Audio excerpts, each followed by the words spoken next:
Hi everyone, আসসালামু আলাইকুম। আশা করি আপনারা সবাই ভালো আছেন। গত লেকচারে আমরা রেডিও বাটন তৈরি করা শিখেছি। সো আজকের লেকচারে আমরা চেকবক্স নিয়ে আলোচনা করব, অর্থাৎ input type equal to checkbox. Checkbox বলতে কি বোঝানো হয়? চেকবক্স বলতে আমরা গতবারে রেডিও অপশনে দেখেছিলাম না যে ৩টা বা ৪টা অপশন থেকে যে কোনো একটা অপশন সিলেক্ট করতে পারতেছিলাম। সো চেকবক্সের কাজ হচ্ছে আপনি 0 সিলেকশনও করতে পারেন অথবা 0-র অধিক 1টা, 2টা, 3টা, 4টা আপনার ইচ্ছা মতো আপনারা সিলেক্ট করতে পারেন। অর্থাৎ 0 সিলেক্ট করতে পারেন অথবা 0-র অধিকও সিলেক্ট করতে পারেন।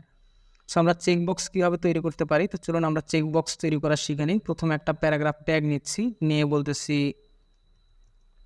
সিলেক্ট ইউর কোর্স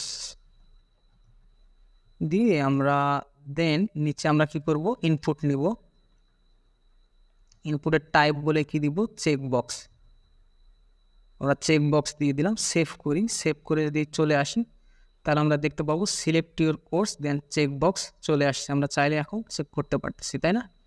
সো আমরা কি নিব, এখন একটা লেবেল নিব। লেবেল নিয়ে আমরা লেবেলের ভিতরে দিব যে আমরা প্রথম কোর্স কি রাখবো, ফ্রন্ট এন্ড ডেভেলপমেন্ট রাখলাম। দেন আমরা এটাকে কপি করব, কপি করে বেশ কয়েকবার পেস্ট করতেছি, 4বার। দেন আমরা চেকবক্সই রাখতেছি, দেন সব ঠিক রাখতেছি। এখন আমরা কি করব, এটাকে চেঞ্জ করে বলবো ফ্রন্ট এন্ডের জায়গায় আমরা কি লিখবো, ব্যাক এন্ড ডেভেলপমেন্ট। দেন আমরা এখানে বলবো সিএমএস ডেভেলপমেন্ট, এবং শেষের দিকে রাখতেছি কি, ডাটা স্ট্রাকচার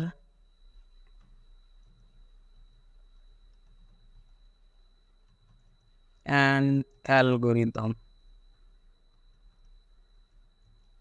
আমরা যদি সেভ করি, সেভ করে যদি আসি তাহলে দেখতে পাচ্ছি যে পাশাপাশি front end development, back end development, CMS development এবং ডেটা স্ট্রাকচার অ্যান্ড অ্যালগোরিদম। আমরা একটু ব্রেক ট্যাগ ইউজ করব। আমরা চাচ্ছি যে নিচে নিচে আসুক, তাই না? সো আমরা ব্রেক ট্যাগ ইউজ করতেছি। সেভ করে এখন যদি আসি তাহলে দেখতে পাচ্ছি যে সিলেক্ট ইউর কোর্স, আমরা এখন কোর্স সিলেক্ট করতে পারতেছি, তাই না? তো চলুন আমরা এখন আরও বেশ কিছু, আমরা এখন ইনপুট ফিল্ডের, প্রতিটা ইনপুট ফিল্ডের জন্য আমরা একটা আইডি দিব। সো আইডি দিয়ে আমরা এখানে কি বলবো, কোর্স 1 বলতেছি, এবং কপি করে আমরা লেভেলের ভিতরে কি দিব, এই লেভেলের ভিতরে এটা পেস্ট করে দিব, তাই না? সো এখানেও আমরা একটা আইডি নিব। সো আইডি নিয়ে আমরা বলতেছি আমরা কোর্স 2 করে দিব, এবং ফর অ্যাট্রিবিউটে আমরা কি করব, কোর্স 2 করে দিচ্ছি। অনুরূপভাবে এই ইনপুট ফিল্ডেও আমরা একটা আইডি নিব, নিয়ে এখানে কোর্স 3 করে দিচ্ছি, এবং আমরা লেভেলের ফর অ্যাট্রিবিউটে কী করব, সেম ভ্যালুটাই দিয়ে দেব। অনুরূপভাবে শেষে আমি একটা আইডি নিচ্ছি, নিয়ে বলতেছি কোর্স 4, এবং আমরা ফরের ভিতরে বলতেছি কোর্স 4। ফাইন। এখন আমরা কি করব, এখন ইউজার এই 3-4টার মধ্যে যে কোনো, ধরেন যে 2টা সিলেক্ট করছেন, 1টা বা 2টা বা 3টা সিলেক্ট করতে পারে, 4টাও সিলেক্ট করতে পারে, অথবা কোনোটাও নাও সিলেক্ট করতে পারে। সো সিলেক্ট যদি করে, যে ভ্যালুটা সিলেক্ট করবে সেই ভ্যালুটা আসলে সার্ভারে সেন্ড হবে, তাই না? সো আমাদের ভ্যালু দিতে হবে অবশ্যই যে কোন ভ্যালুটা ইউজার সিলেক্ট করছে, তাই না? সো আমরা যদি ভ্যালু দিই, প্রথমটার ক্ষেত্রে ভ্যালু দিচ্ছি কি, যেহেতু front end development, so FD দিলাম, অর্থাৎ এফডি সংক্ষেপে দিলে বোঝা যাবে যে ফ্রন্ট এন্ড ডেভেলপমেন্ট সে সিলেক্ট করছে। দ্বিতীয়টার ক্ষেত্রে ভ্যালু দিয়ে দিলাম ব্যাক এন্ড ডেভেলপমেন্ট, বিডি দিলাম, বিডি দিলেই বোঝা যাবে যে না, ব্যাক এন্ড ডেভেলপমেন্ট সে সিলেক্ট করছে।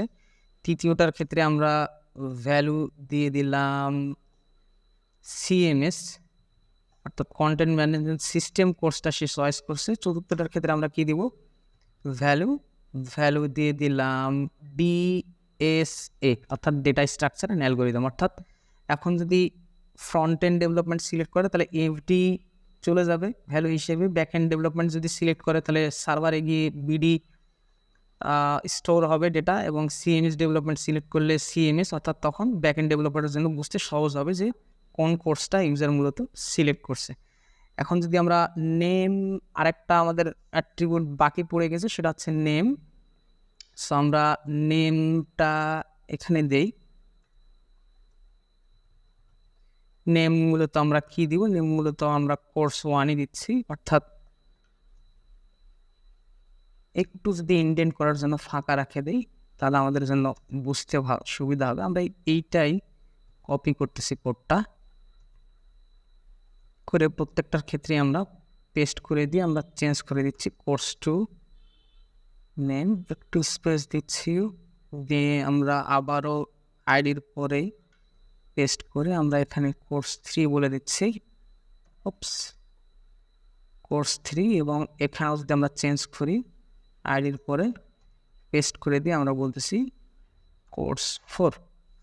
তাহলে এখন কি হবে? এখন ইউজার যে কোর্সটা সিলেক্ট করবে সেই কোর্সের নেম চলে যাবে, অর্থাৎ কোর্স 4। আপনি যদি এখন এরকম করে সিলেক্ট করেন, তাহলে সিলেক্ট করে যদি সাবমিট করেন তাহলে চলে যাবে কি কোর্স 1 নেম চলে যাবে, কোর্স 2 নেম চলে যাবে সার্ভারে, কোর্স 3 নেম চলে যাবে, এবং তাদের ভ্যালু কি ডিএসএ, সিএমএস এবং BD, front end development, back end development এবং সিএমএস ডেভেলপমেন্ট, এই 3টা ভ্যালু হিসেবে চলে যাবে। অর্থাৎ নেমও চলে গেল, কোর্সের নেম কি কোর্স 1 না কোর্স 2 না কোর্স 3, কোনটা সিলেক্ট করছে, কত নাম্বার কোর্স, এবং কোর্সের ভ্যালুগুলো অর্থাৎ front end development, back end development না সিএমএস ডেভেলপমেন্ট না ডেটা স্ট্রাকচার অ্যালগরিদম সেন্ড হয়ে যাবে। সো আজকে আমরা শিখে ফেললাম কীভাবে একটা চেকবক্স তৈরি করতে হয়। সো ভালো থাকবেন, সুস্থ থাকবেন, দেখা হচ্ছে পরবর্তী লেসনে। আল্লাহ হাফেজ।